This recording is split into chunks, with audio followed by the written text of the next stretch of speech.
All right, everyone. Welcome to our hashtag This is Computer Science O Week event. I'm Ryan, and I'm the Vice President Social for the Society of Computing and Information Sciences, better known as SOCUS. I'm joined by Mac, the VP Finance. How's it going, Mac? I'm good, Ryan. How are you doing? I'm good. I'm living life. And in the chat monitoring, also in the call, we have the VP Communications, Zaza. How's it going, Zaza? I'm good. How are you guys? I hope you're having an amazing Monday so far. Yeah, I'm excited to get this event down and over with. Okay, so before we begin today's Q&A and a little short presentation, I would like to start off by saying that participating in this event assumes that you've agreed to the Discord Code of Conduct in the hashtag welcome channel. If you have not read over these rules, feel free to do so now. If there is an individual that is breaching these rules, please reach out to a moderator on the Discord as soon as possible. Lastly, if you're craving more Guelph computing, or if we fail to answer your question here, feel free to visit griff.slack.com, where we have a great computing community involving professors and alumni. With that, you guys will see we have a short presentation filled with people from the Guelph computing body. While the presentation is happening, feel free to answer questions in the chat, which we will answer after the presentation is over. Every single person that is in the video will be able to answer the questions. I guess with that, we can begin. Hi, my name's Dean, and I'm a second-year student at the University of Guelph, and I'm in Computer Science Co-op program. First off, I know if you're in co-op, it can seem kind of scary because you have that 70% that you have to keep, otherwise you're out of the program, and that's a pretty daunting task. But I think the best advice is that it's not something that should be worrying you, because I know it stressed out a lot of my friends and I, but if you put in the work and you really try with your studies, then it shouldn't be too much to worry about. And you were able to get into the program, so you should be able to stay there. If I could do anything differently those first years, I think the mistake I made was how I chose my courses and my timeline the first semester, because it's really difficult when you don't know what it's going to be like. And I found out for myself after first semester that I didn't like having spaces between my courses and my lectures. I liked having them all at once, so then I could get rid of all my classes in the morning, study in the afternoon, and have the evening for myself or whatever I want to do. But I think that's something you adapt to and you learn from, so I'd say base your first semester and learn from that, and then second semester you'll know what you want to do and what you prefer. Another tip I have maybe is just figuring out note-taking, because I know high school is way different the way you take notes in the lecture setting, so you're going to find out that you might have to change your note-taking style when you're in a lecture, because things go by a bit quicker, and you'll find out if you like to write things out. For some classes I like to write things out, but for coding classes I like to type them out. It all depends. And lastly, I'd say it's really good to make friends and just socialize, because not only does it make life easier and less stressful, but especially within your program in computer science, where you'll find out everyone's in the same boat and everyone's helpful. It's really nice to have friends. They'll remind you when you have an exam coming up, or they'll invite you to study groups or study sessions, and just things like that. It really helps. It helps you in your studies, and it also helps you in life. It's just nice to have and makes things less stressful. And I'm a fourth year here at Guelph, and I'm the fourth year student rep for the Society of Computer Science. My advice for you for your first semester at Guelph would be to get as involved in our community events as possible. We'll be running our O-Week through Discord as opposed to in person this year, unfortunately, but it'll still be a great place for you to come meet people, get to know the exec and your fellow students, and learn a lot more about the opportunities that you'll have through our computing community. We'll have a bunch of cool club events later on this semester, not to mention during O-Week, so make sure you join those, because it'll be the place to be to meet people right now. So maybe you could have some friends to meet up with later, and get a little excited about what we have to offer here at Guelph. So I'll save the rest of the interesting stuff for the actual O-Week, where we can actually talk to you, answer questions and everything. But I'm excited to meet you guys. Please come to our events. I promise you won't be let down, and you'll be able to start your university experience a little earlier. So take it easy everyone, and I'll see you during our week. Cheers. Hey guys, I'm Maddie, and I'm a 5th year software engineering student at the University of Guelph. So first off, I would like to welcome all of our new students to the School of Computer Science. You guys have joined a really great program at a pretty cool school. So congratulations on getting in, and I hope that you're excited to get started. So when I started as a student at Guelph, I was actually in the math program. I had very little programming experience, but I took the Intro to Programming course as an elective, and I really loved it, so I decided to switch into the program. And I think that just goes to show that going into this first semester, no matter what level of experience you're coming with, as long as you put in the work, you'll do fine. My favorite part about this program at Guelph is the sense of community that we have.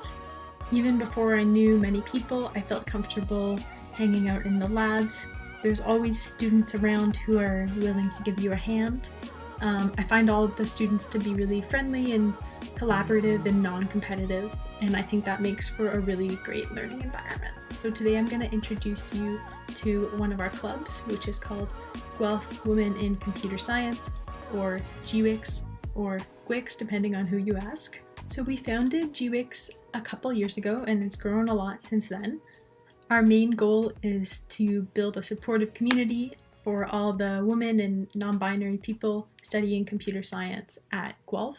So we run social events, meetings, study sessions, networking events, and a lot more. So I'm just going to play a few slides with some photos from events that we've held in the past.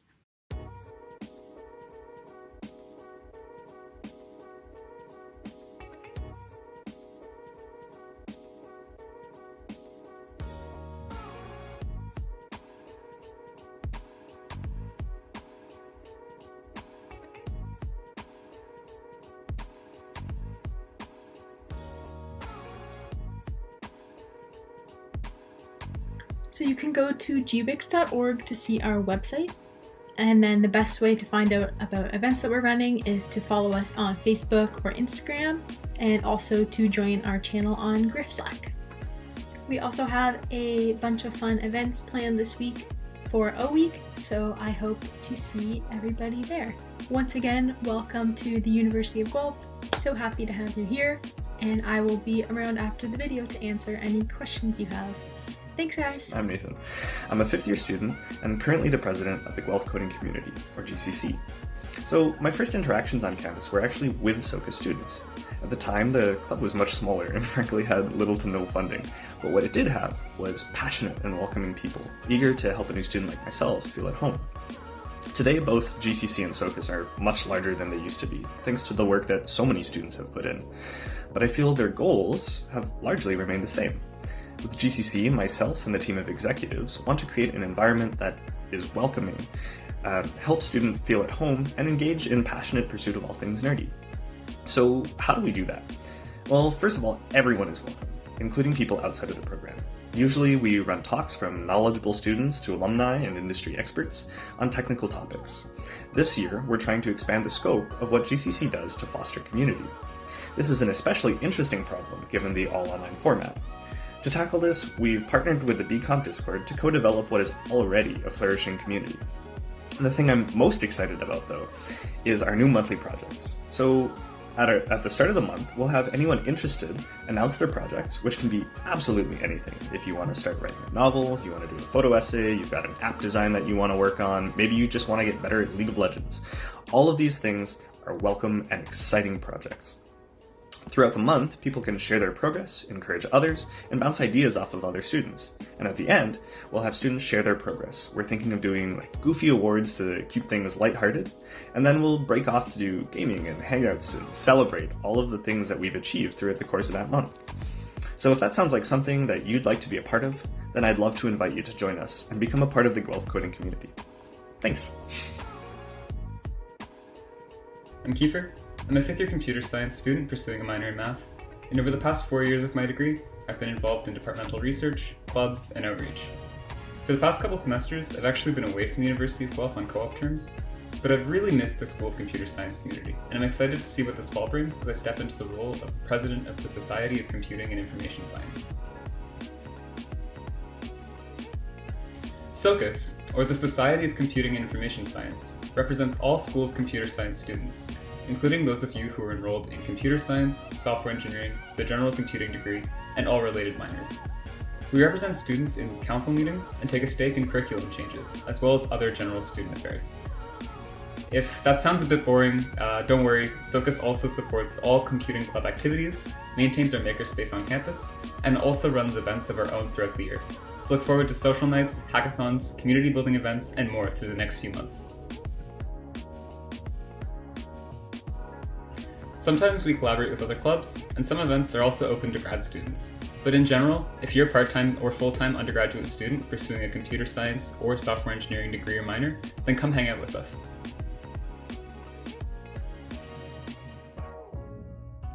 Back in my first year of school, I got involved with the Guelph coding community, which is one of the clubs that is supported by SOCUS. At the time, GCC was running weekly talks and demo nights for students to share side projects, geek out over mechanical keyboards, and otherwise just hang out. After attending these meetings on a semi-regular basis for a couple months, I decided to demo a project that I've been working on for about a year or so. The presentation was well received, and it was a really great experience hearing compliments and suggestions from upper year students and even some faculty. This experience then later got me involved in a research project. It inspired me to continue doing my own work, and it really solidified how supportive, talented, enthusiastic, and tightly knit the SOCS community is. Some of my best memories from my first year and onward have always been from these club meetings. If I have any advice for incoming first year students, it's that you should really get involved in clubs. I think that they really shape your experience, and since you're going to be here for the next few years, you should use them as an opportunity to make friends, discover cool things, and also have a ton of fun in the process. Your degree isn't just about your degree. It's also about making connections and having fun. So take that opportunity and get involved.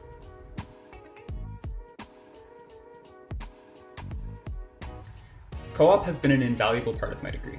The opportunity to gain practical industry experience has helped me develop my network of professional resources, allowed me to gain a much greater confidence in my software engineering skills, and solidified concepts learned in the classroom. You'll find that the co-op department here at Guelph will help you set up with anything that you need to be successful, and that our talent is in demand from not just local Canadian companies, but also really big names. If you're in co-op, you should take advantage of your work terms to explore what it is that you want to do. Work at a startup, pick up a new language, apply to your dream job, try new technologies, and figure out where it is that you're happy in industry and academia. If you're not already in co-op, it's not too late to apply.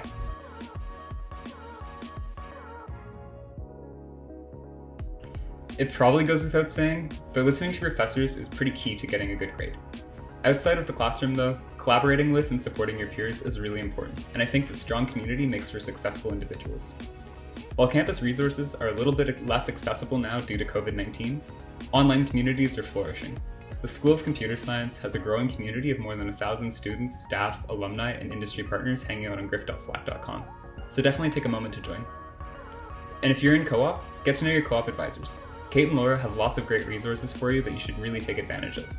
Laura helped me land my dream job with Mozilla for my most recent co-op term, and they might be able to do the same for you. Otherwise, be yourself. Stay on top of your coursework and enjoy your time here.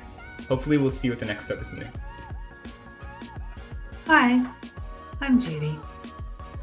Welcome to Fall 2020. I teach mostly second and third year courses in the School of Computer Science. Welcome to SOCS. This fall is going to be different. It's going to be so different that as incoming students, you won't be able to rely on the experiences of previous students as much, because anyone who started a year or so ago will have had a very different first semester. Online courses can be really rewarding, but you have to engage and actively take part to get the most out of the course. My first piece of advice for incoming students is to think for yourself. No one else has had the same first semester as you will. Trust your instincts, and you'll get the most out of your education. My students last semester found that the online learning was surprisingly rewarding. Over the past few months of adjusting to working exclusively from home, I've found two things to be crucial to success. The first is maintaining a schedule.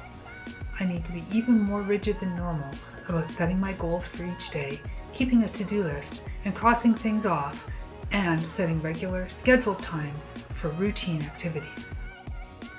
The second crucial thing that I have found for me is that I need to allocate chunks of time for non-work activities. The temptation when working from home is to work all day long with only short breaks. That isn't good for mental health. My final piece of advice to you is to schedule carefully so that you can get everything done, but still have lots of time to just live. Everything takes more time in our COVID-affected world. Most new students won't be in one of my courses this fall because I teach second-year object-oriented programming and a third and fourth-year software engineering course. But you're always welcome to contact me. I'm an active member of Griff Slack, which is a volunteer-run Slack service for SOC students and alumni. You're welcome to join us at griff.slack.com. Griff Slack has hundreds of members and is committed to being a welcoming and inclusive space. In the fall semester, I will be hosting a daily drop-in stand-up meeting at 10 a.m. each weekday. There's a channel on Griff Slack that tells you where the link to the stand-up meeting is. Stand-up's a great way to force yourself to plan your day, and it also gives you a chance to speak to other humans at least once every day. Once again, welcome to SOCS. It's going to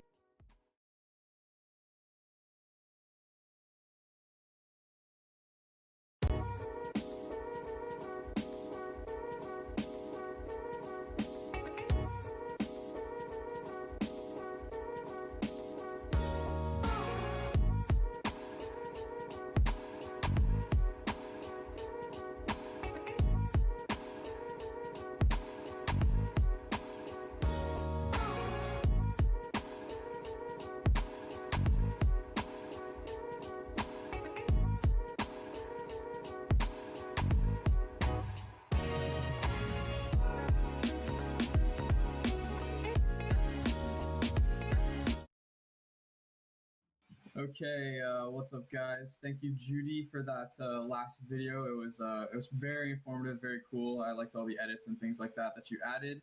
So we're going to go ahead and get this Q&A started. I do not see any questions in chat currently, so if you do have any questions, please feel free to ask them in the chat, in the live chat on the right of the live stream. We're gonna go ahead and start with a few questions that I have for these lovely individuals here. The first question that I want to ask is it pertains to like studying. So like, what kind of studying techniques do you guys have that are specific to like computer science courses and things like that? Like, how long do you guys study? How do you guys stay focused when studying? Things like that. We'll open up the board to anybody who wants to talk about this. I think for me personally, for computer science courses, something that helps studying wise is group studying. Like if you're just bouncing ideas off of each other and just going over things together, you can kind of quiz each other on stuff. It doesn't even have to be in person. Like you could just give a friend a call or hop on like a Discord or Skype call, and then just talking about it with other people helps it stay in your memory. And also like sort of teaching concepts to other people, that really helps you ingrain it in your own brain. Yeah, the rubber ducky debugging, I think it's called, where you explain your programming logic and stuff like that to like a rubber ducky or to some inanimate object, and it gets easier to debug when you're explaining it to someone else, right? Something like that. Yeah, exactly. Yeah. Is there anyone else who wants to talk on this? Study spaces on campus when we are around, so try to carry that forward, absolutely, because you know there's always the one guy who understands the one thing and will draw the nice diagram for you up on the whiteboards. It's usually Nathan. But Yeah. our on-campus spaces are super helpful, so try to find some equivalent online and put your heads together for anything. It's always much easier to understand. Yeah, the Griff Slack is a great place for this, or like earlier in the summer, I DM'd Ben with some questions about the C programming language and things like that, and he was like right there, ready to answer, and it was really fulfilling, and good to hear. Gotcha. Yeah. Yeah. Yeah, I've spent a lot of time in the help channel in the Griff Slack. It's super blessed. Yeah, anything to do with computer science, I see get put there, and it's really fun and exciting to see everything get down. For sure. Does anyone else have any topics or anything to say on this? I guess I'll add this on. It's not really pertaining to how long one studies for, but just a tip to help you with studying is like set goals, like daily goals as to how much you're going to accomplish in that day. So that way, if you get stuck on a concept or something, don't like spend hours poring over the materials if you don't understand it. Come back to it with a fresh fresh mindset, because you'll be able to look at it in a different way, maybe understand something else that didn't seem apparent to you before. So yeah. For sure. Yeah. Yeah. Nice. Definitely. Yeah. So if you guys have anything to add, feel free to add it. But I'm getting a couple people asking questions in the live chat right now. And they're wondering, what are the programming languages taught in the computer science program in the course? In the course of the program. Yeah. So it's definitely C first year. But does somebody in an upper year want to say what languages you guys have used throughout your time so far? I think Nathan would be good for that. You've done basically everything we have to offer. Yeah. Sure. Yeah, so we definitely start off strong on C. In your second year, you'll also explore Java as a way to look at object-oriented programming. You'll also do assembly on the Motorola 68K, so people who like low-level programming and stuff like that are really going to have a blast. Many won't, but that's okay. Yeah, that's it's true. A great way to learn. Yeah, it's a great way to learn about the connection between the computer, like the actual metal, and the stuff that you do. Recently, I've done some work in Python on my research project, which is really exciting. And then across the board, later on in upper level classes, you just get free reign to do whatever you like in a lot of cases, where it's, hey, you need to achieve this goal. Tell me how you're going to do it, and then go do it. And that's where it gets really exciting, because you can really take all the things that you've learned and transition them into other languages, which you'll find to be generally a lot easier than you expected once you've built that foundation in a language like C and Java. Yeah. Cool. Awesome. Yeah, I'm in second year, obviously. So I just finished all the first year courses, and learning C was it was super interesting, because you look at things at it's very it's almost basic in a way, where you're going into memory, and you're allocating bits of memory, and even there's things in C called bitwise functions that are you're changing the bits in memory to change into something else. It was just something that was super cool, and it's really cool to see how other programming languages would work based off of C and things like that. I hope you understand that. But yeah, Judy, you teach the object-oriented programming class, right? Do you have anything to say about Java or anything like that? Lots. A whole class worth, in fact. So I want to jump on the whole taught languages thing, just because understanding the mindset of the program is really important. You will be actually taught C. Someone will teach you how to program in C. And the reason we work in C is, as Nathan said, it teaches you how programming languages work, and you have a really good underpinning for really any language. You will also be taught assembler. When you get to the OO class, we work in Java, but at that point you already know how to program. So nobody sits and says, this is a loop, this is a variable declaration, this is how you do this in Java, because you already know that. And so you use Java to solve some problems, but it isn't specifically taught. As we move higher and higher, we work with different languages, but very few of them are taught as a language. And so sometimes you'll be in a course where a professor might ask you to use Python, but they won't teach you Python. They'll just say use Python because you already know how to program. You can learn a new language. I see some questions in the chat about SQL. You will learn SQL a little bit at the end of second year in your fourth semester. And if you take the databases course, of course, you'll learn some more. Cool. Awesome. Cool. Yeah, I'm looking forward to the Java class. It's seems pretty interesting. I've heard good things about it. Does anyone else have anything to talk about pertaining to the languages? I see a question about Python. Mhm. Python isn't specified in any of the courses. So there might be a class where a professor asks you to work in Python, but we don't teach it. What about cybersecurity? Do we have any sort of cybersecurity courses at Guelph? There are cybersecurity courses that are coming on. There's a new cybersecurity program, and upper year students can take those courses. Yeah, I do remember that. Does anyone have anything else to talk about the cybersecurity or the programming languages? Okay, I will. Oh, sorry. Go ahead. Well, I was just gonna say, somebody just asked another good question in the chat. If we're done talking about the cybersecurity point, yeah, I think we can move on. So somebody said, "How can students get involved in research?" Now, Nathan, I remember from yesterday at the VR Hangouts, I think you were talking about this a little bit. Do you wanna? Don't you have some research experience?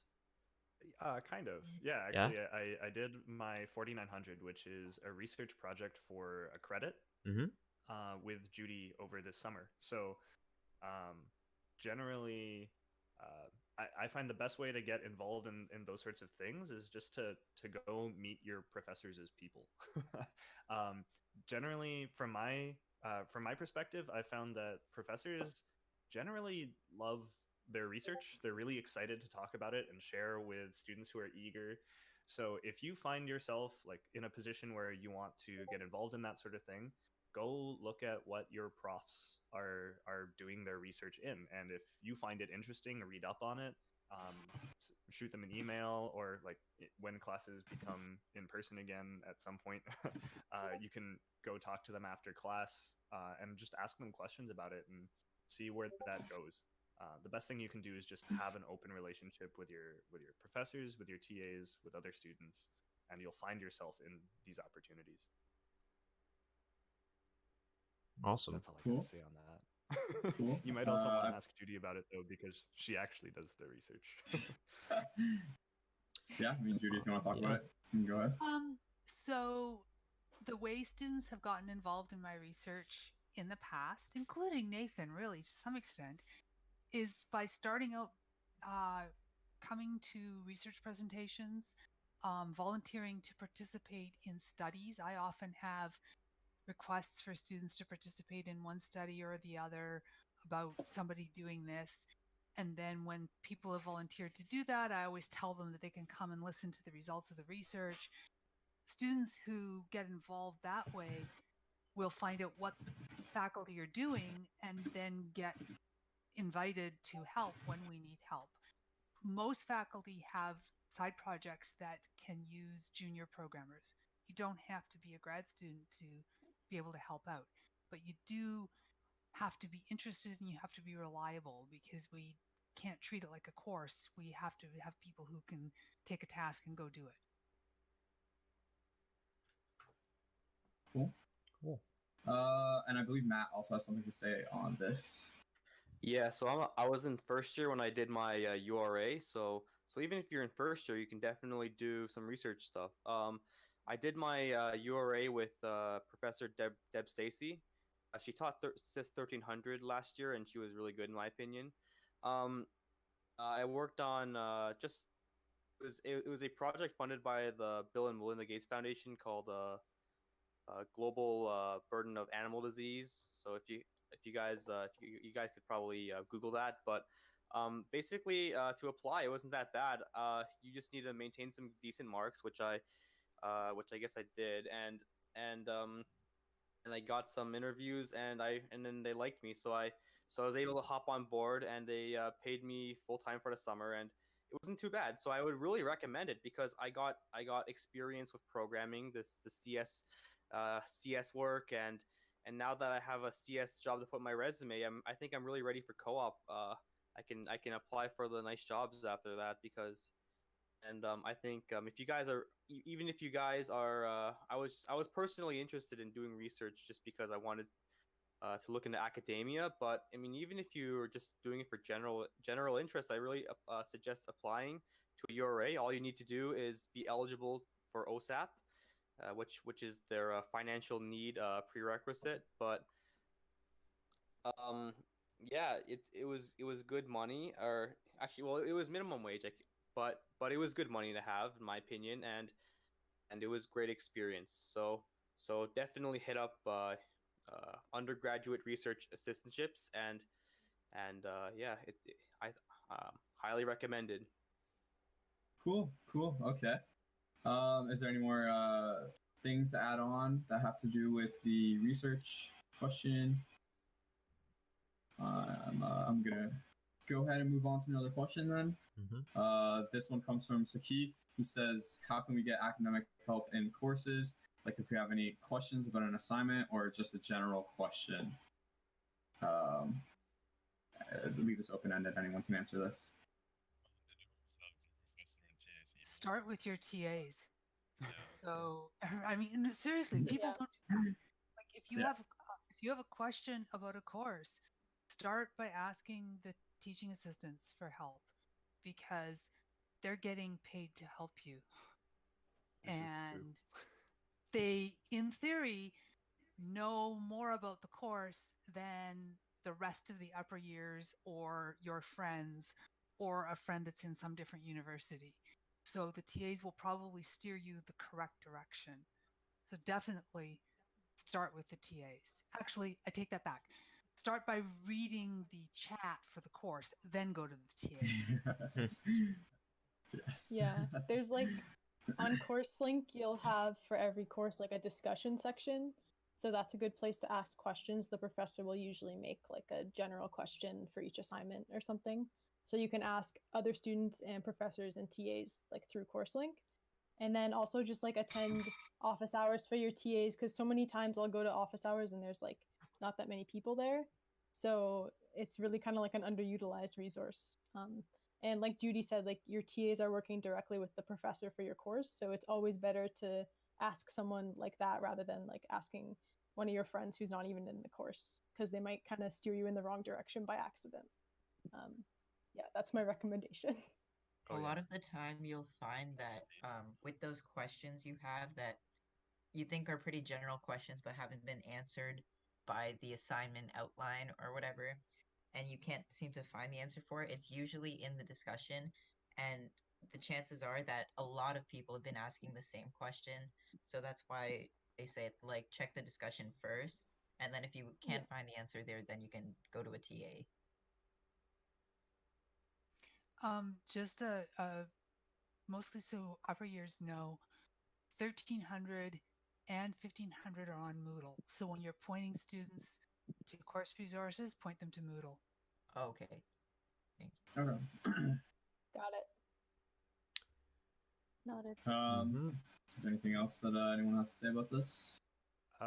Yeah, specifically, so students who have questions about the actual, like the project or assignment description, don't trust your friends. Don't trust your friends. Your friends are smart. They're probably really smart. But when it comes to project descriptions, everybody misunderstands something about the project description. So trust your TAs and your prof about those things first. And then discuss with your friends. But when it's like, hey, are we supposed to format it like this? Or do they want the output this way? Don't trust your friends. Yeah. Yeah, that's good. That's good advice. That's good advice. somebody is asking in the live chat here. They've been admitted to computer science co-op. They wanted to ask if they have to maintain a certain GPA and if they will definitely get a placement for co-op, or will they have to apply for the same? So I think they're asking if they're guaranteed a placement if they meet a certain GPA. Is there anyone who here's on co-op or has done a co-op work term before? Nobody? I know. I've done work term. Yeah. So like Yeah. I'm in co-op as well. I just haven't done a work term. So do you mind Okay. answering that, Maddie? Yeah. There's no like I'm not sure about the exact GPA requirements for like staying in the co-op program. That's I think there is 70%. it's 70%. Okay. So is that every semester 70% to stay in the co-op program? It's first year. They call it first year review. Yeah, it's yeah. the yearly average. Okay. Yeah. And then in terms of like getting jobs, you can list your GPA on your resume, and when you apply for jobs on Recruit Guelph, it sends your transcript. But yeah, I think there's a lot of jobs to go around. So, I think the most important thing for your first co-op, if you're in the co-op program, is to just apply like far and wide and not be super picky. And yeah, our co-op advisors, Laura and Kate, they're really great. If you're having trouble getting a job at all, then you can meet with them. They have office hours and they can help you with your resume. They've done mock interviews for me before, so they're a really great resource. Yeah, so I'm not sure about specific GPA requirements for jobs, but I don't think there usually is. And you had to apply, go to interviews, all that stuff for your co-op work terms, right? Yeah, so your first work term is the summer after second year. So I think it was in the fall of second year that you take like the co-op 1100 course, which is like it teaches you how to make a resume, write cover letters. There's like interview practice, and then you would start actually applying for your co-ops like in January of second year. And then yeah, there's kind of like a portal called Recruit Guelph or Experience Guelph. I can't remember what it is now, but basically there's job postings listed there, and you make application packages with your resume. And if a company reaches out for an interview, you schedule that all through the same portal. And then, yeah, usually your interview is either virtual. You can do it on campus sometimes, or sometimes you have to go to the office. And yeah, you're kind of in charge of like preparing for the interview yourself. And yeah, it's really good experience for when you graduate, because that's like what you have to do in the workforce, right? Is learn how to kind of promote yourself and interview for jobs. So it's great preparation. Yeah. I think some people were confused, and I think some people thought that you might have got placed by somebody into a job, like you didn't have to apply. So I just wanted to kind of clarify that for them. There's a couple questions like that in the chat. Yeah, so there's definitely like resources available for help, but nobody's gonna like just place you into a position. Okay, perfect. There's another aspect to co-op as well. For people who aren't in co-op, who didn't get in but want into co-op, a good grade won't guarantee you a co-op position. We have a limited number of co-op places, and if somebody drops out of co-op, then other people are allowed in. But you won't automatically get in by keeping your grade up. If you're not already in, there's a very few positions for people who are getting in after first year. Okay, perfect. High 80s. Sorry, what was that, Matt? I've been told it's typically high 80s for to get into co-op. I wasn't originally in co-op. I didn't get it into it through my high school or anything like that, or applying through UAC. But I did reapply this year, and I had an 84.5 average. Like, not that the average matters. It changes every single year, guys. Like, don't worry. And the amount of people that drop out, or not drop out, but the amount of people that don't get in or that get kicked out of co-op because their average is too low or things like that changes every year. So like just grind it out, go as hard as you can, get some good grades this year, do as best you can, but don't hate yourself if you tried as hard as you can and you didn't get in. It's just sometimes it's a matter of a little bit of luck, things like that in terms of people who are dropping out. That being said, if you're sorry. I was just going to say that if you are in the co-op program and you're worried or stressed about being like dropped out of it and like then not being able to apply for as many jobs that you wanted, it's not that bad as long as the only people I actually don't know of anyone that was kicked out of the program, but if someone were to be kicked out, I think it would be more so a lack of trying at all and just like not putting in the effort where it's needed. But I think if you are putting in the effort and making sure you're on top of all of your courses, it's not really a worry. Yeah, I agree. Yeah. That being said, if you're not in co-op and you're worried, like, and you're thinking about summer jobs and stuff like that, there's still opportunities for you. So, like, co-op is not an end-all, be-all of summer opportunities. Like, I know plenty of my friends who managed to find opportunities on their own. Like several of them going to CSE and other things like that. Attending hackathons and stuff like that will put you in contact with employers and stuff like that. So you can make your own opportunities if you are eager and looking for those opportunities yourself.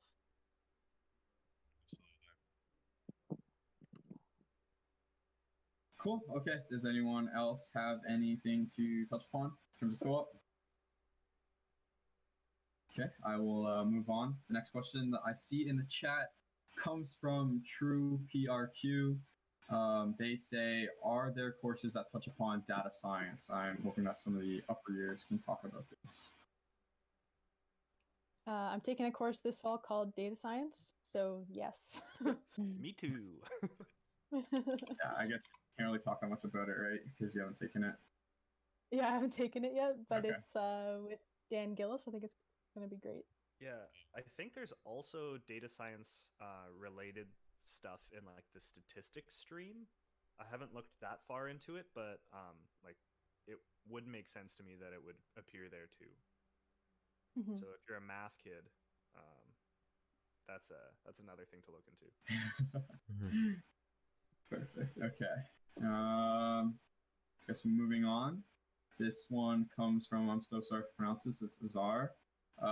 It's a very specific question. He says, are the Zybook resources worth it for CIS courses? Can anyone talk to this? Yeah, I think they're very worth it just because it's like an interactive notebook. You probably haven't used Zybooks before, but they're like animations and live examples for, just as learning resources. And at least in most of the first year courses, all of the course content is covered on Zybooks. Completely searchable with examples and interactive learning. Definitely an awesome resource. I go back to my Zybooks all the time. Yeah, I'm not too sure if you are talking about some random Zybook resources that are just pertaining to general computer science concepts. But if there are professors that are recommending that you do buy Zybook resources online, they're really helpful. Just like Ben said, they have a lot of good diagrams, things in there that you can see. First year, I actually split like a Zybook account with someone. The textbook was something like $60, so we both just split it into $30. You can do something like that if you're short on money. But yeah, it's truly a great resource. You should definitely get it. Yeah, I found the Zybook. Sorry, go ahead. Go ahead. No, you go first. Oh, okay. No, I was just gonna add on, I found the Zybooks really helpful for discrete structures in computing 1. Yeah. It helped me just visualize concepts like set theory and stuff. I got that right away just from the visuals in Zybooks. It was awesome. Yeah, it's animations and everything. Mm-hmm. Yeah.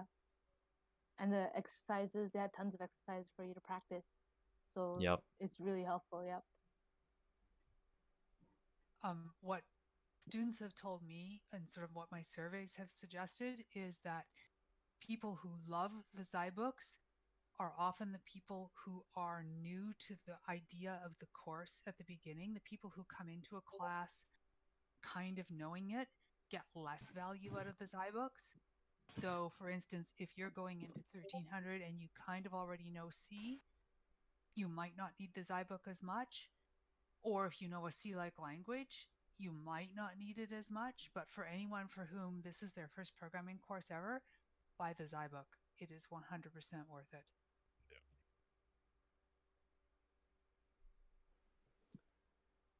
All right. Yeah. I don't see very many more questions. Actually, here's There one. is. Sorry, what were you gonna say? No, you There's- go, you go. There's one by Okay. Abby. I put it in. Yeah. You just get it?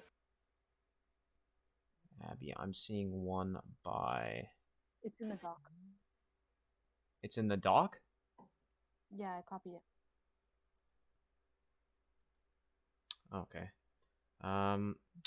What were some resources you found helpful for practice and solving coding problems? That's probably, I'd say a lot of people would have different answers for that. Anything come to mind for anybody? Resources for practice and solving coding problems? Leak code. Yeah. Leak Stack code? Overflow? Yeah. Well, yeah, I think they're mainly talking about like when you go on Leak Code and they have those little mini problems that you need to solve and things like that. They're like very logical concepts, things like that you need to figure out through programming. Yeah, I think that may be what they are talking about. Yeah, there's a lot of sites that do questions like that too. I know there's one called HackerRank as well, and it's kind of exactly. similar to Leak Code. Resources for solving them, though. I'm not really sure. Pardon? No, I think Matt may have left us. But resources for solving like coding interview questions and stuff like that. Okay.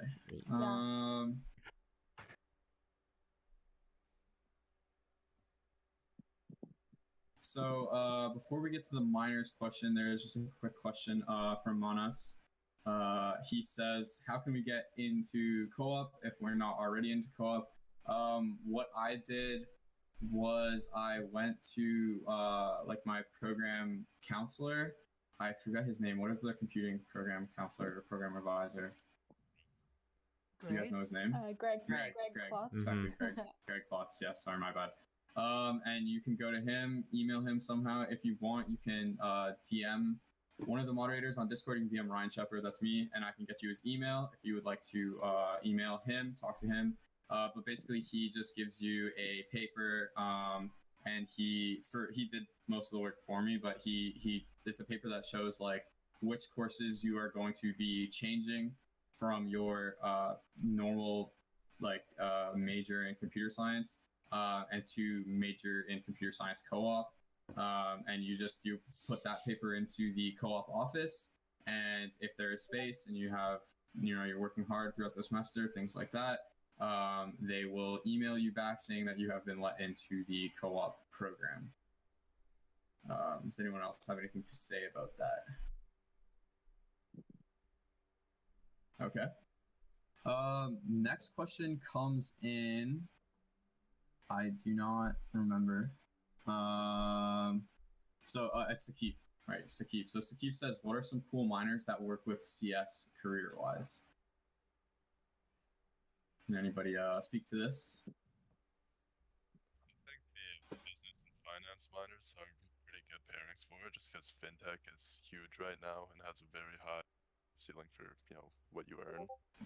So if you can take a minor or something like that, there won't necessarily be crossover through the courses where you do fintech programming or anything like that.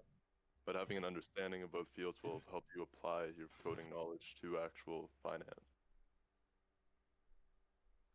Yeah. I see a lot of people get minors in psychology or sociology if they're interested in human factors or UX stuff. Oh, that would make sense. Mm-hmm. Also, we have quite a few people doing minors in fine arts for the same reason.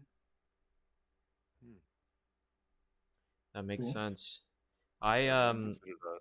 I have a friend who was doing computer science and math as well, and his plan was to go to teachers college afterwards and teach high school.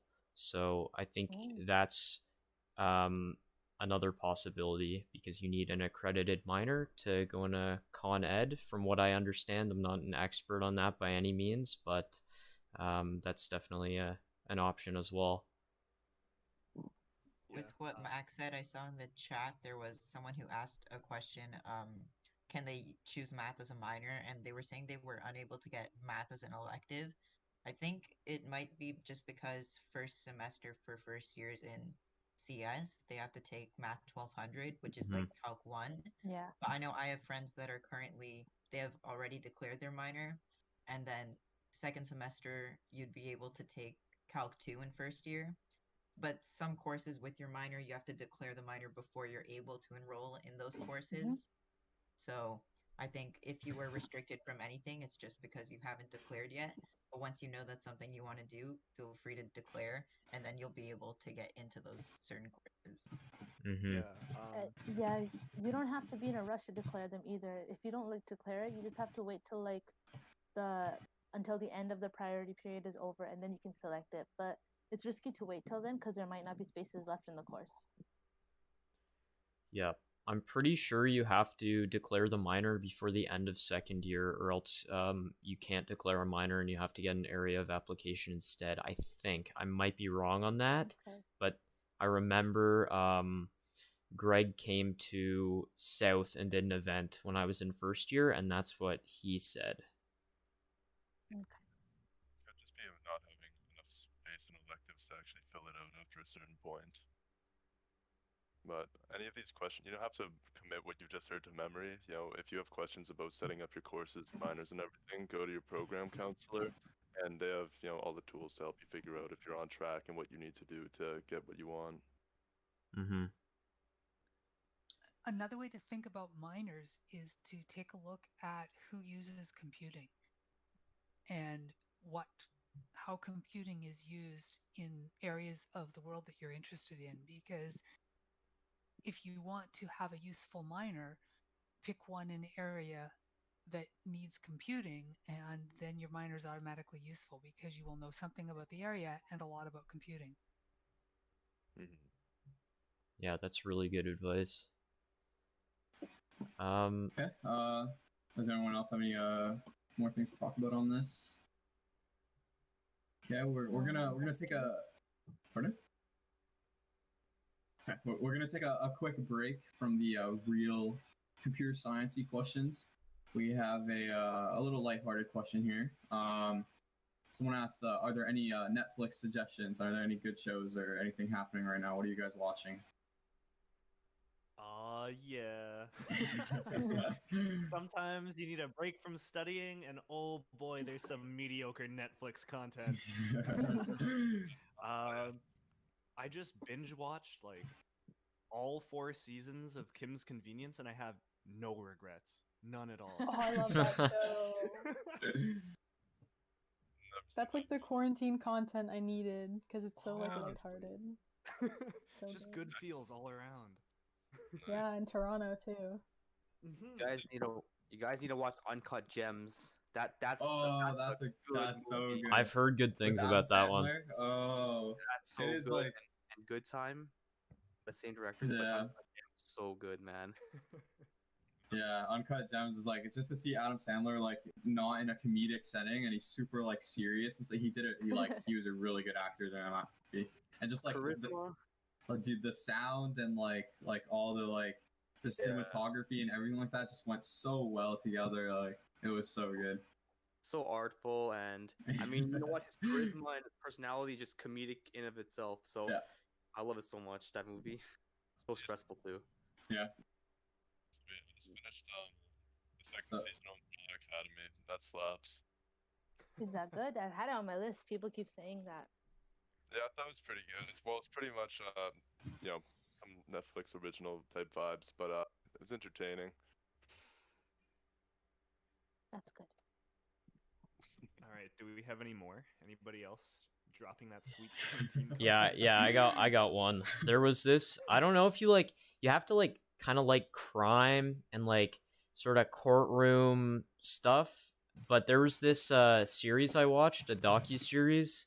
It's called Trial by Media, and it talks about like in the past, it's all in the United States, these like high profile criminal trials, and it kind of looks at how the media influence them. And I found it really interesting because you really like think the trial's going to go one way and then it goes the other way, and it kind of looks at all sides of it. And if you're interested in that kind of stuff, it's really good. Nice. If you're into hacker related stuff, Snowden's a great movie, and I believe it's on Netflix now. Snowden. Oh, really? Yeah. Cool. Okay. Is that all for the Netflix suggestions? You know, trying to keep a little on track here. I also suggest the movies Marriage Story and Irishman. Those are really good originals. Oh, Irishman's really long. I remember that. The Irishman was good though. Yeah. Yep. They're good. All right. Cool. And just a capstone that I do want to add, especially for people coming into first year, it's a huge shift, and a lot of people are going to be telling you that there's too much work to do constantly. And I want to make sure that all of you guys coming into first year take the time to take care of yourselves as well. Your average can waver. You can sacrifice a few percentage points to make sure that you're taking care of yourself. And sometimes Netflix can be part of that thing, but there's also other ways to look for self-care. So especially during the quarantine and all of this, just make sure you're reaching out. There are resources on campus. There are resources accessible online. I don't have links on me right now, but if things are going awry, there are people you can talk to. Talk to your guidance counselors or whatever the official title is. We do have a wellness center and stuff like that. So take care. You know, don't let the workload redefine how you run your life too much, you know. So yeah. That is why Nathan is number one. Love Nathan. Yeah. Great guy. It's well He's, said. Super wholesome. Great guy. Okay.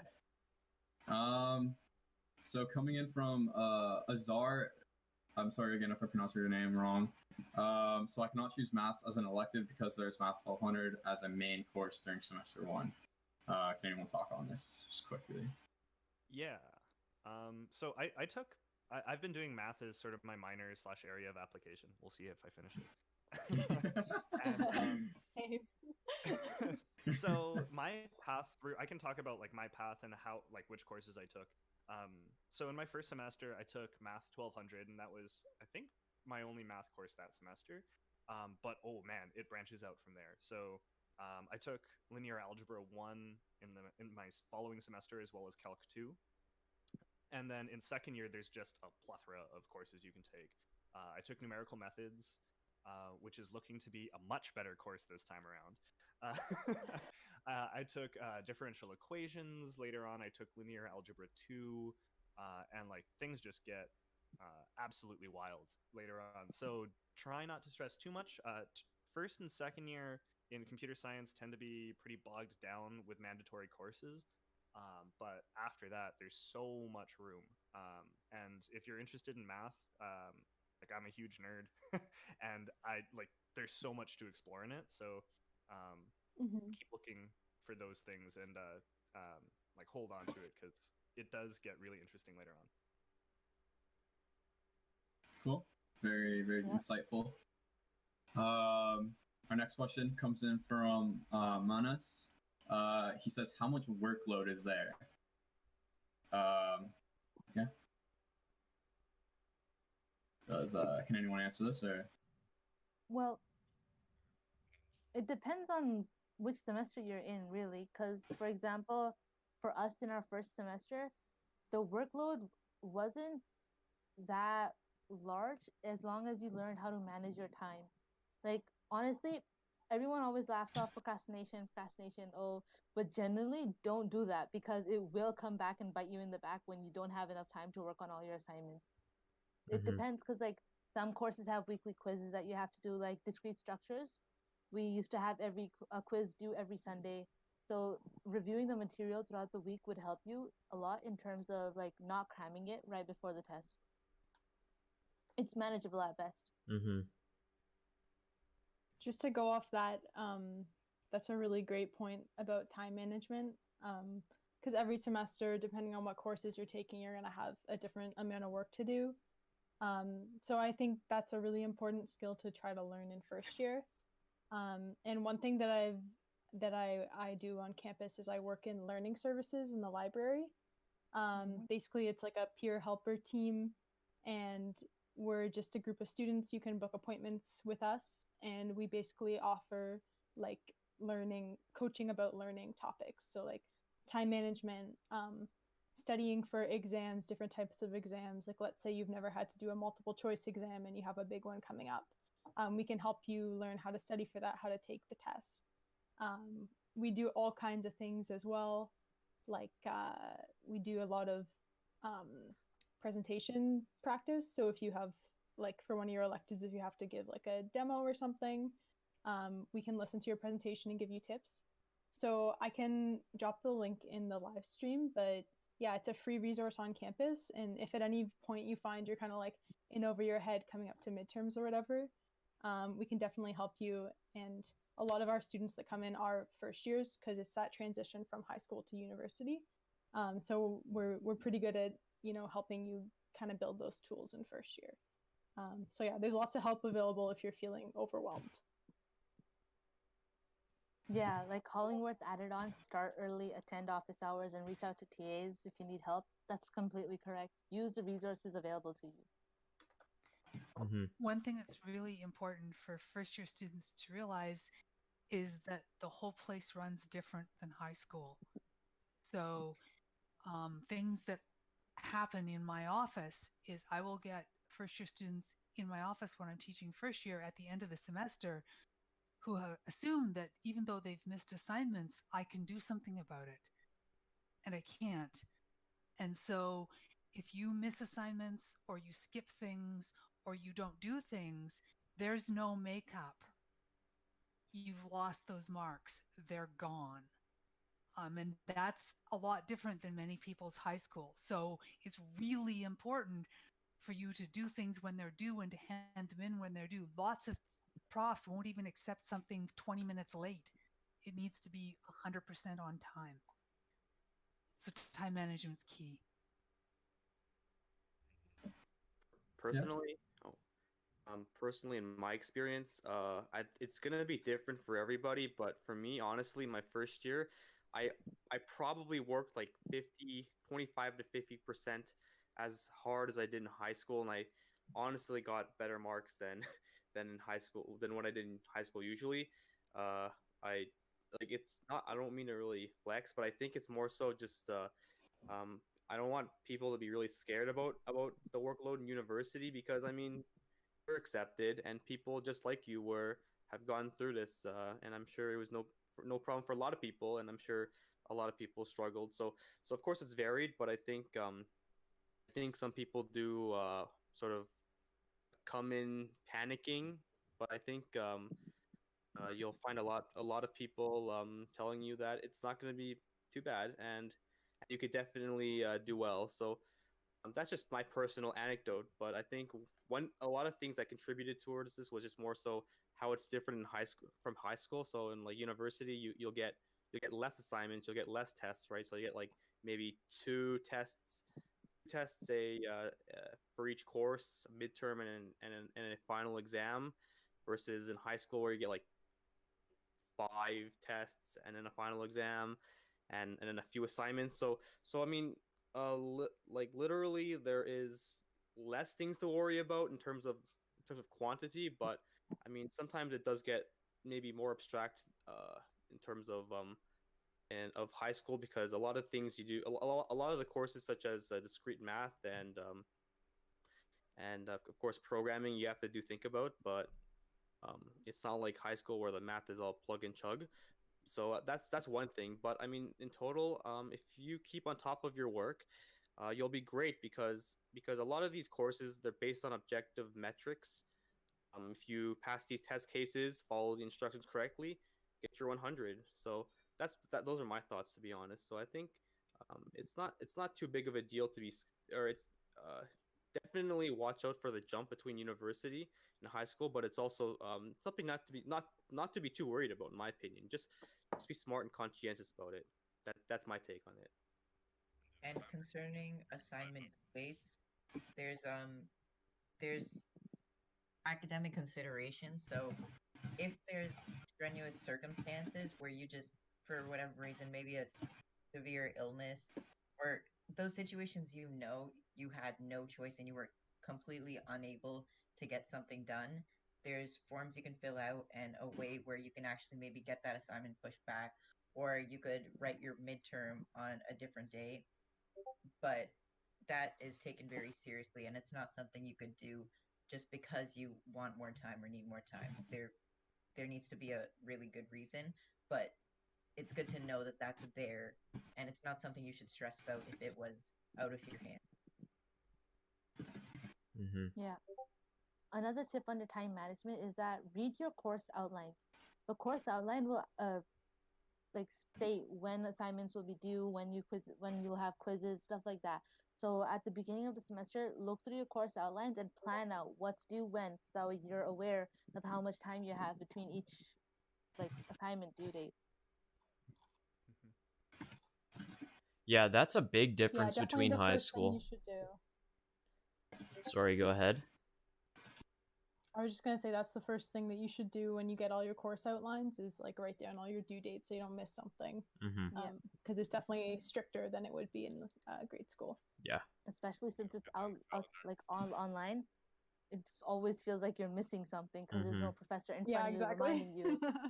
I already feel like I'm behind and we haven't even started yet. When we first went online in the beginning of March or so, I felt like there was something that was due that I couldn't remember at all. I was kept on checking because I was like, this is weird.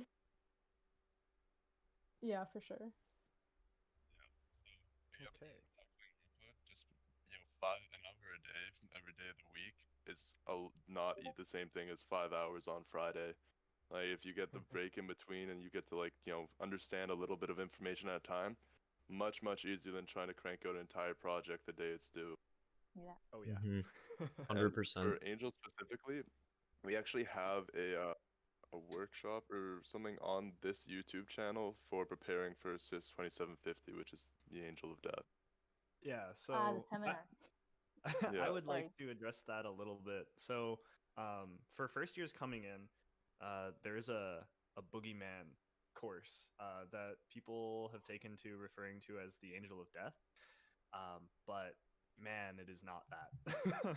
Not anymore. It's a course that is different. It's structured differently than a lot of the previous courses. Throughout most of first year, when you're taking SIS 1300 and 2500, your projects will be discrete. So, or for the most part, that was my experience.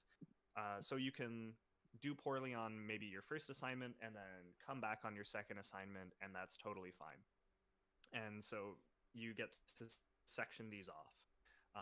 But in SIS 2750, the projects build on each other. And in the past, people have struggled with this because they might be used to the idea that, okay, you know what, I can take this assignment off, maybe not do as well as normal, and then come back on the next one.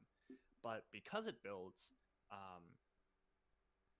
they have to go back and fix the mistakes that they made in the previous assignment.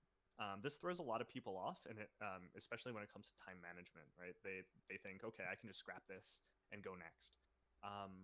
But it's not the boogeyman that people make it out to be. Basically, there are tons of resources to help you out.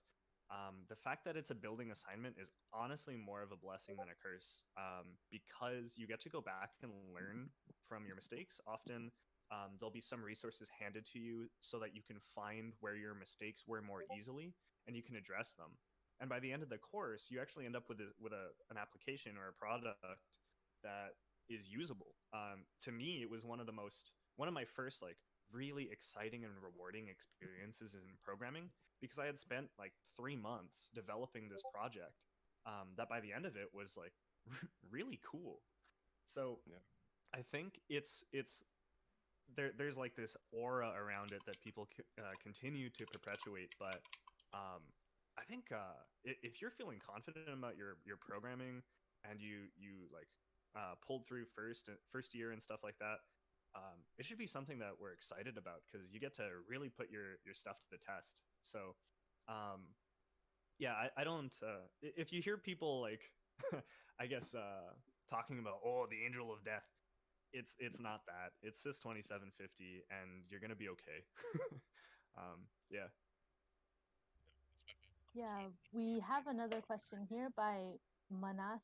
I'm sorry if I'm saying that wrong, but they're asking what minors have we all declared? I think some of us have mentioned it already, but how about we just go around and introduce what our minors are? Somebody want to start? Business minor. Figured it would be useful for fintech and stuff like that, because in any tech company, there's it's a business, so want to know a little bit about how that works. Yeah, I'm doing a minor. business minor as well. Along those lines, I'm doing a marketing minor. I'm doing a stats minor. Maddie?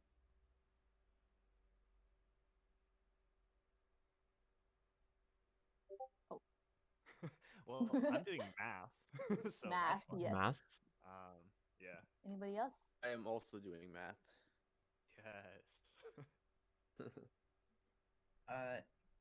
Unless anyone has any more, I just saw the question above that was, how do you declare a minor? And it was similar to the process Ryan said earlier about trying to get into co-op, but it's basically you approach your program counselor. We actually have two. I'm not sure the name of the other Greg one. Greg and April Yeah. Nedjedli. I'm sorry if I might say that wrong. So you approach either of them, and they have this form to fill out. They'll give their signature, and you tell them which minor you want to declare. And then I believe you also have to get it signed by someone in the faculty of whichever minor you're declaring. So, for example, if you're in math, you would have to go to someone in the math faculty, get their signature. Once you have those two, you just submit the form somewhere at the UC, and then you're good to go. Yep. I recently did it. I recently, I was just gonna say, yeah. you wait a little while, and then you're able to just start choosing those electives that were maybe restricted before. Okay. I recently did it, and like I did everything you said. I got the form from Greg, but all I had to do is sign it myself, send it back, and that's the only thing. They took care of the rest for me. I didn't have to go get a signature from anyone in the business department at all. Oh, okay. Yeah. Yeah, me neither. Yeah. We've had this other question from before. Where will the affiliate clubs be meeting? Like GCC, GWIX? We've got two presidents in here. You guys want to take over and talk about your clubs? Sure. So I'm one of the leaders of GWIX this year, Guelph Women in Computer Science. So we will probably be using Teams to meet, because I think we have like a School of Computer Science channel. But yeah, the best way, I'll post the link to our website. The best way to like keep informed is just to sign up for our emails and follow us on Facebook. And then every time there's an event or a meeting or whatever, we will send it through those channels and then post like the details for how we're going to meet and what platform we're going to use. But yeah, we have a lot of good stuff planned for this semester. Especially something that might be interesting is first year study sessions that we're planning on running. So just like kind of like an open office hour to come get help with studying for your midterms or assignments or whatever. So yeah, there's going to be lots of good stuff even though it's online. What does GWIC stand for again? Guelph Women in Computer Science. Right. Nathan, anything to add about GCC? Oh yeah. So GCC stands for Guelph Coding Community. I am their president. I'm their VP Communications. Yeah. Yeah. So we're really stoked about. Oh, my mic just moved way closer to me. We're really stoked about this semester. So this semester we partnered with the Bachelor of Computing Discord because their community was so large. We were like, well, we got to reach more people. So we've got some platforms there. We've got a couple of chats. We're also going to be advertising on Instagram. We're going to be advertising on Griff Slack. And then we'll likely be running our meetings and stuff like that, or events through like Zoom or something along those lines.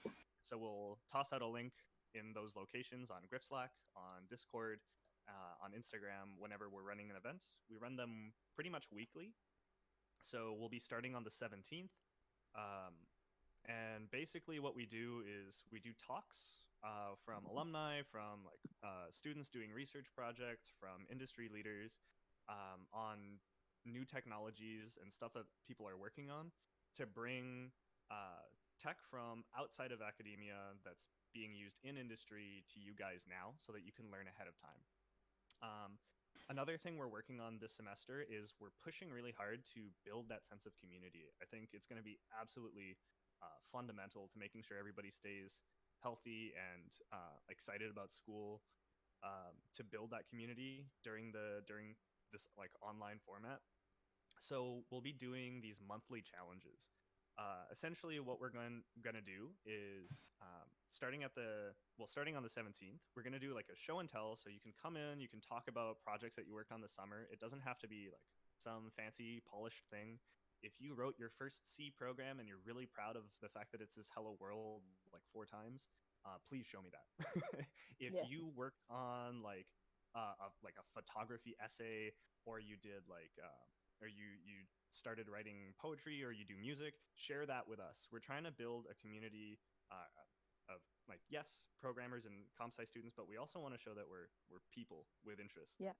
So we'll be looking to start those challenges where people can announce what they're working on for the month, bounce ideas off of each other, and then break off into like hangouts. So we'll have people gaming, and maybe we can find a way to play online board games and all sorts of stuff like that while talking about their projects. And then at the end of the month, they can share their progress again. So that's what we're looking forward to with GCC. Yeah, it's honestly a really welcoming committee. You get to meet tons of different types of people and make some pretty good friendships. Do we have any more? Oh, yeah, there's 2 new someone's questions asking. in the chat. Yeah. Do you have any side projects? If so, can you explain which one you're most proud of and what it's about? Anyone want to go for that?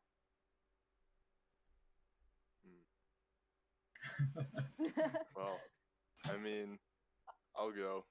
I don't really have a side project per se, but at work I'm doing some pretty cool stuff right now.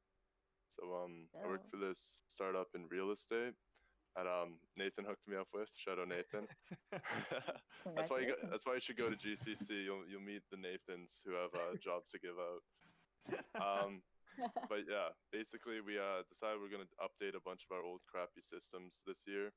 So we're redoing everything in like brand new technologies. It's like an old Java stack right now, so we're gonna transition it to Go. But what we're doing before that is we decided to make mobile apps to pair with our web app. So over the last 2 months, I've learned and put together a React Native app with one other developer that we're supposed to be releasing next week.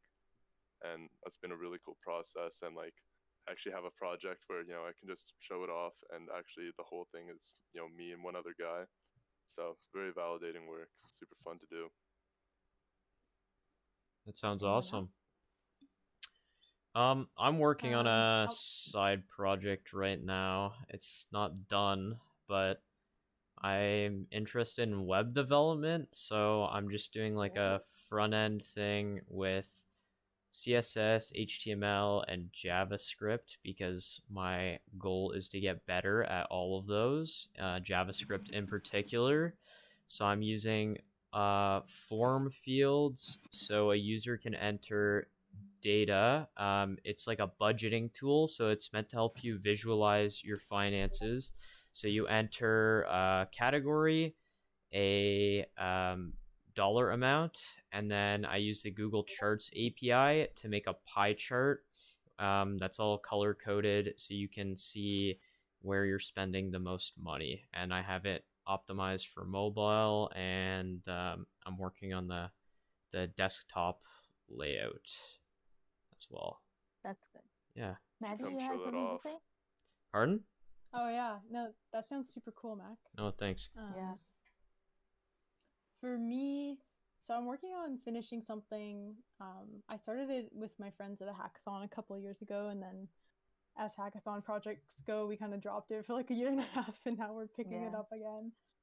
But it's called Comical, and it's basically a web app that lets you tell a story out loud. And as you're telling your story, it draws a comic on the screen, like in live time as you're talking. And yeah, so we went to a hackathon a couple years ago, and we demoed it, and we won the hackathon with it, but then it broke like immediately. So we're trying to fix it right now and get it like live so that people can actually use it. But yeah, that's what I've been using my limited free time to do. That's cool. It's like those YouTube videos where they do the drawing of stories, right? Yeah, exactly. Yeah. No, it's Sick. pretty cool. Yeah, it sounds awesome. Yeah. Anyone else? I have something to add. I'm I'm working on my own sort of little Android app. It's a work in progress.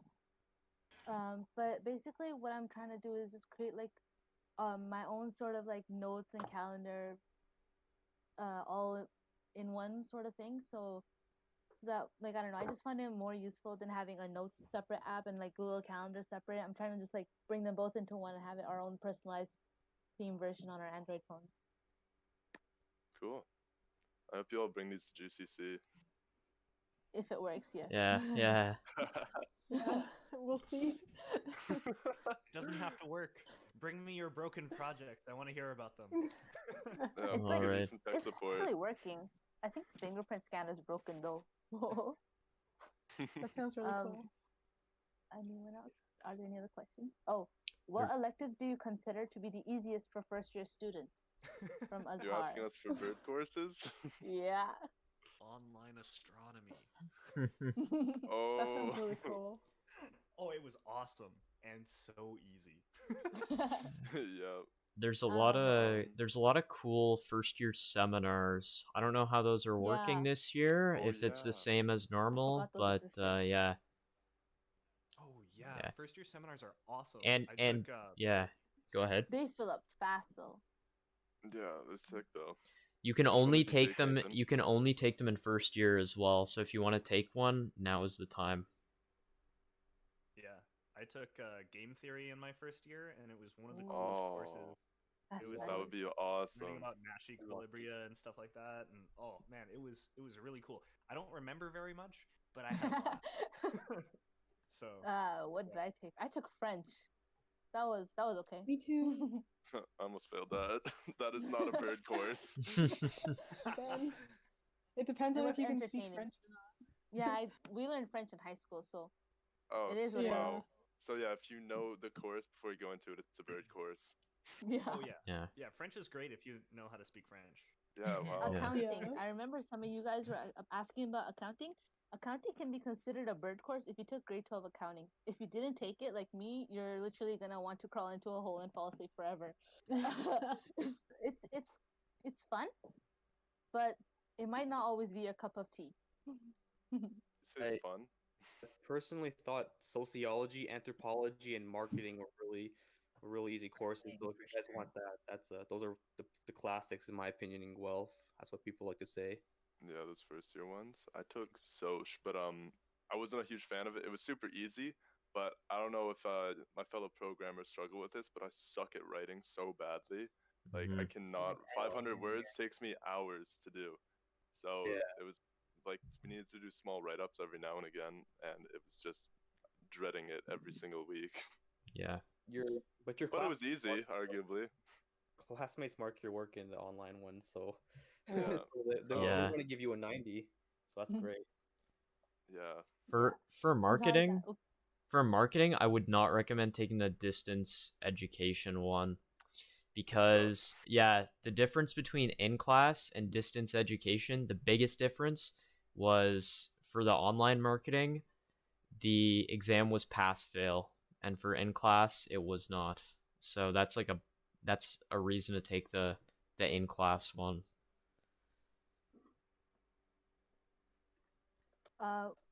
So as far as like asking, I took French 1200. Is it easy? That's the French I took, and personally, I found it easy.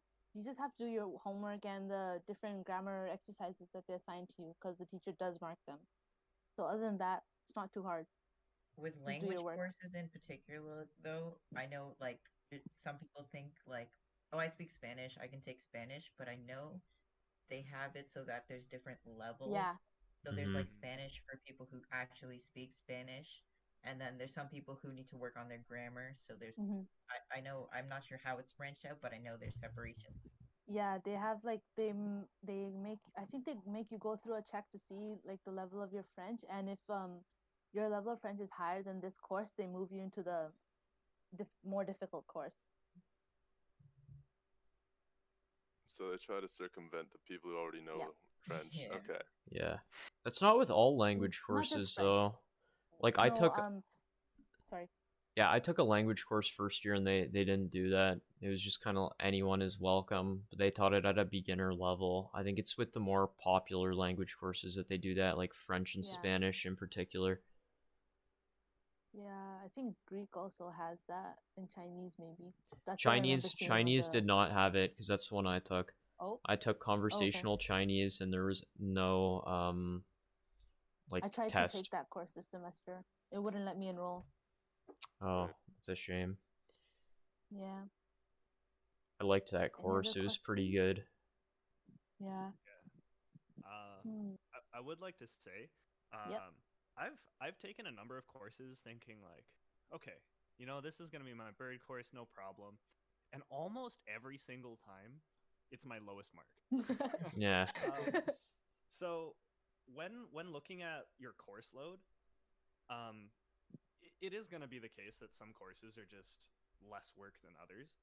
But if you walk into it with the mindset that like I'm not going to put any work into this course is easy, any course will get you.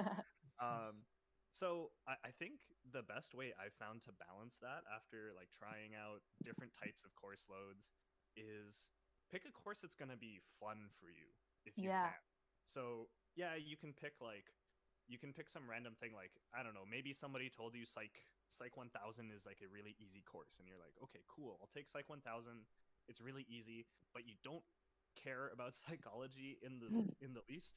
You're going to have no fun and you're still going to have to do some work. And if you don't, it'll be your lowest mark and you'll just be there like, why did I do this? So you're paying for this degree and you're going to take a bunch of courses. Just if you have extra space and you want to fill up a semester, have fun. Pick a course that you think is going to be really fun. Like I took game theory and I have no regrets. This semester I'm taking philosophy courses. That's something that's been like really fascinating to me for a while. I wanted to take that. I'm also taking a biology course. I have no background in biology whatsoever. I stopped in grade 10.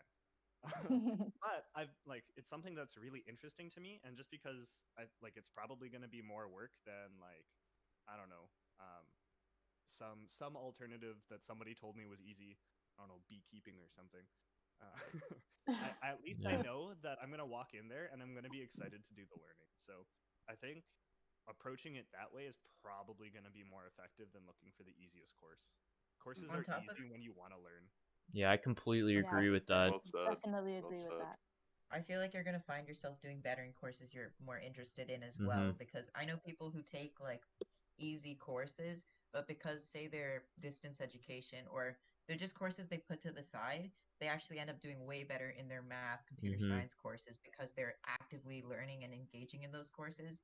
Whereas the other ones, you're not paying attention and you're like, oh, the midterm's coming up, and then you just sort of write it. Yeah. Like UI/UX design, that was a fun course. I genuinely enjoyed that course. So if you guys are looking for any courses, 2170 is a good one. Oh yeah, UI design was so cool. Yes. I find when you're interested in something like that too, it just makes everything else so much easier. Like studying and things like that don't seem like a hassle at all because you're actually interested and excited to learn. Yeah, it's not like, oh, I have to do this. Like, oh, okay, what's this? What's that? Yeah, it's like, you oh, actually have awesome. interest in it. Yeah. Yeah. Trisha is asking, what's a good starting point in terms of learning for someone with no experience with CS? Can anyone? Honestly, your first year courses, like, they basically start by treating you as if you've never coded before in your life. And advice would just be do the course like you would any other course and try to learn it, because they start you off, with like it's an if statement, for loop, syntax.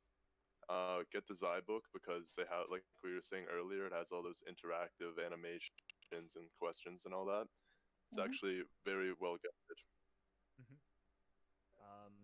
Another thing I'll add to that is don't be afraid of looking at like the higher level content too. Even if you don't understand things the first time around, just having been exposed to other content means that when you do actually take a course on it, it'll feel a lot more comfortable because you've heard the words before, you've got some exposure to it. So if you're new to programming, like watching little crash courses on YouTube and stuff like that, these things, like, even if you don't get it that time, it makes it easier to get it later. So don't be afraid of diving right into it. And if you're in over your head, that's fine. There are people to help, and like there's time to learn all of this content. So yeah. Yeah. I know a person who transferred into computer science without any experience, and he got a really good mark in intermediate programming, which is above 1300. I won't say what it was, but everyone will say it's a good mark. Just say that. No, but this is what he did. He read the textbook that was given in the outline. It was what's it called again? K&R by Brian Kernighan and Dennis Ritchie. That is one of the most legendary computer science books ever made. And if you read that, I'm sure you'll do very well. And I know that I believe SIS 1300 this year has Xi books, and I think that's going to be really helpful. So I don't think you should definitely not fret. Like it's going to be all good as long as you read the textbook. So yeah, no worries there. Use your resources. Yeah. So Abby's asking, what software should be used for first year? Oh, sorry. I think Dean. Yeah. Oh, okay. I'm just gonna head out. Bye, guys. All right, bye, so Dean. Bye. Thanks for coming. Yeah, thank you so much. Thank you for joining us. So Abby was asking, what software should we use for first year coding courses? So it's kind of course by course, really, right? But I remember, like, I'm going into second year now. When I was in first year, we used VirtualBox to make a Debian 10 virtual machine, and then all of our code was written on there and run on there, and then there's SOX Linux server as well.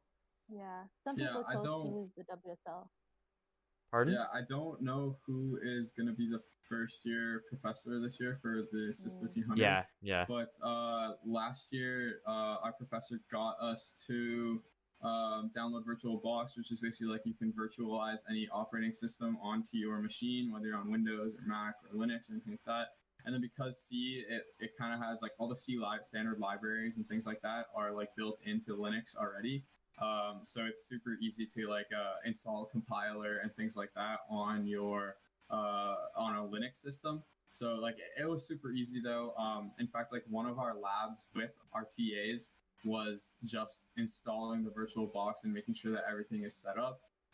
They go through it with you like really easily and things like that. Like don't feel like you're going to get stuck behind because you're using some sort of like primitive text editor or anything like that. Like they'll make sure that you're up to speeds and that you know what you're working with. what I really recommend is for the text editor. I really liked. I used Sublime for first semester, and then I went on to use Visual Studio Code, which is I believe much better. But what I really suggest is if you go on the Microsoft App Store, you can go. It's called like WSL, Windows Subsystem Linux or something like that. Yeah.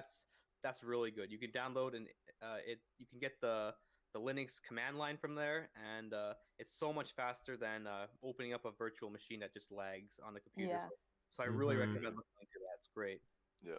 I would suggest though running your code, your final code, on whatever the professor is going to be testing it on though, because different systems are different, and if the professor's running everything on the SOX Linux server and it fails there, you need to fix that. Definitely test it out in the SOX Link server, but I've never had a problem, to be honest. Me neither, but I think it's worth checking still. Yeah, exactly. Yeah. To check, always Some check. people with Apple systems, I remember they had to test it every time because it might not work sometimes.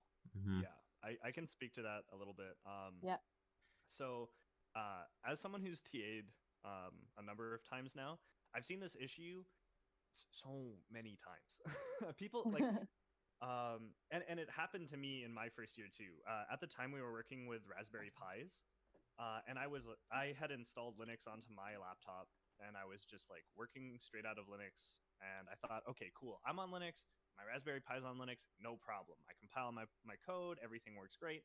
And then at the time, we had to go in to have our code assessed on the Raspberry Pi by the TA personally. And like 30 minutes before, I just did a quick check, and it stopped working. It didn't work on the Raspberry Pi, and I was so stressed. Turns out there's tiny changes in the way compilers work on different platforms, or because different platforms are different.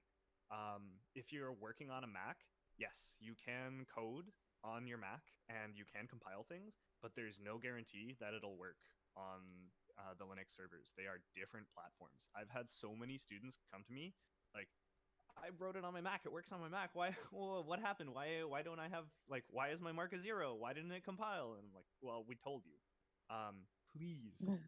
Please test either on the server or on like on your VM, whatever it is you're doing. Please give it a try. And like aside from that, I really like actually using Linux as my main platform. I'm currently like I'm running this whole, or I'm running my side of this. Like I've got Discord and the stream open on my Linux box right now. It's not scary. It's kind of cool. If you're interested in getting like deeper into the nerdiness of programming and the whole like and this whole world, jumping into Linux is like a really cool way to do it. I've always said that the best way to learn French is to move to France. So dive in. That's my take on that. Try Linux, or at least work on the servers and stuff like that. Yeah, they're asking how will the Sophos Linux server be used? Will we be shown it how to do that in class? We were shown that how to do it in like the first 2 labs, I think, about how to SSH to the server and how to test your programs on it. So does anyone have anything to add on that? I honestly don't fully remember the process. It's probably going to be on a course by course basis, I would think. You don't always have to use it. It's kind of just the single source of truth for testing things. So if all students, make sure the thing works on the Linux server, that's where the professor will test it. So it's like just an easy, consistent spot or environment for them to actually try out this code. So which is why it's important if you're developing locally to, put it on the server and give it a run. Yeah. So I think the question was, how do you get to the server in order to do that? Because a lot of students, especially our incoming ones, won't know that. We've got tutorials up on the SOX YouTube channel that we put together this summer. I'm going to put the link in the live chat. You DM me the link. I don't think you'll be able to post it. It needs to be mod. Okay, All right. Will do.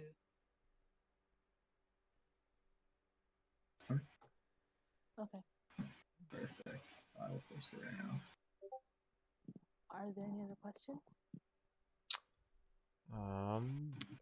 They're asking if they're gonna be shown how to do the Linux server in class. And yeah, you will be. If you have to use it, and you're in a first year course, they're gonna help you out, show you.